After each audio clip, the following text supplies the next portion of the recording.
Hello, hi అండి అందరికీ. ఎలా ఉన్నారు? Welcome back to our channel Renuka food and blogs. చిక్కుడుకాయ కూర అండి, రెస్టారెంట్ స్టైల్లో చేద్దాము. కావాల్సిన పదార్థాలు: చిక్కుడుకాయలు, టమాటా, ఉల్లిపాయ, పచ్చిమిరపకాయ, కరివేపాకు కట్ చేసి ఉంచానండి.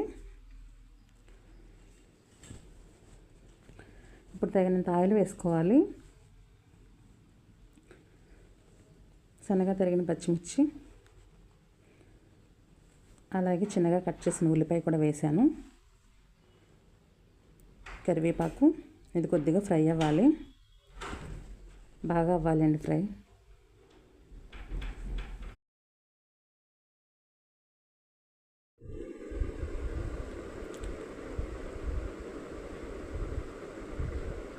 ఇవి ఫ్రై అయ్యాయండి.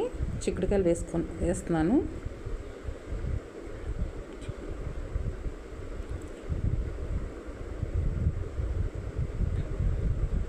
ఇవి చిక్కుడుకాయలు బాగా ఆయిల్లో ఫ్రై అవ్వాలి, ఇవి కూడా మగ్గిపోవాలి. అప్పుడు టేస్ట్ ఉంటుందండి. ఏదైనా ఆయిల్లో మగ్గితేనే టేస్ట్ వస్తుంది. అలాగే చిక్కుడుకాయలు గింజలు ఇవన్నీ కూడా మగ్గిపోవాలి. తగినంత ఉప్పు వేస్తున్నాను, సరిపడినంత పసుపు కూడా వేసాను.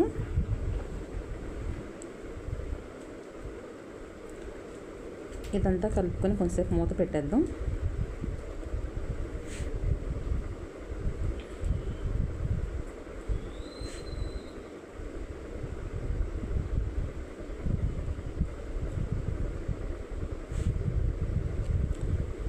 ఇప్పుడు ఒక జార్లోకి దాల్చిన చెక్క కొద్దిగా, 4 వెల్లుల్లి రెబ్బలు వేస్తున్నాను.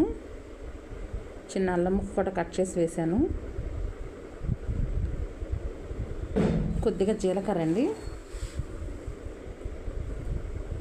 గసగసాలు, 1 స్పూన్ గసగసాలు వేస్తున్నాను. ఇవి మిక్సీ పట్టుకోవాలండి. ఇప్పుడు కట్ చేసి ఉంచిన టమాటోస్ కూడా వేసేస్తున్నాను. ఇవన్నీ మెత్తగా గ్రైండ్ చేసుకోవాలి.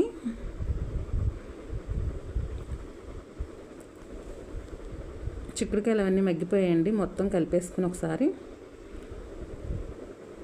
పచ్చివాసన పోయే వరకు ఆయిల్లోనే ఫ్రై అవ్వాలి. ఇవి కూడా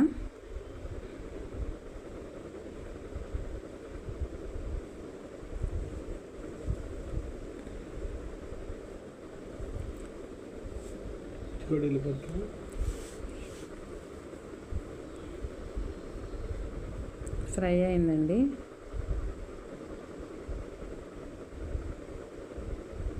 ఇప్పుడు అంతా ఉడకడానికి తగినంత చూడండి, బబుల్స్ వస్తున్నాయి కదా, అలా వస్తే అయిపోయినట్టే. దానిలో ఇంకా వాటరే ఉండదు కదా. ఇప్పుడు దీనిలో తగినంత కారం వేసుకోవాలి.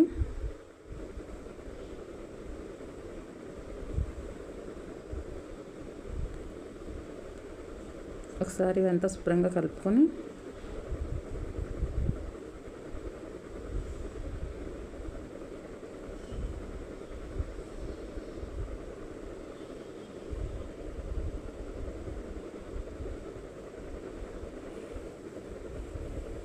ఎన్ని పేర్లు సరిపడినంత వాటర్ వేసుకున్నాను. ఈ వాటర్ అంతా కూడా శుభ్రంగా ఇంకిపోవాలండి. కసూరి మేతి ఇలా క్రష్ చేసుకుని వేసుకోవాలి.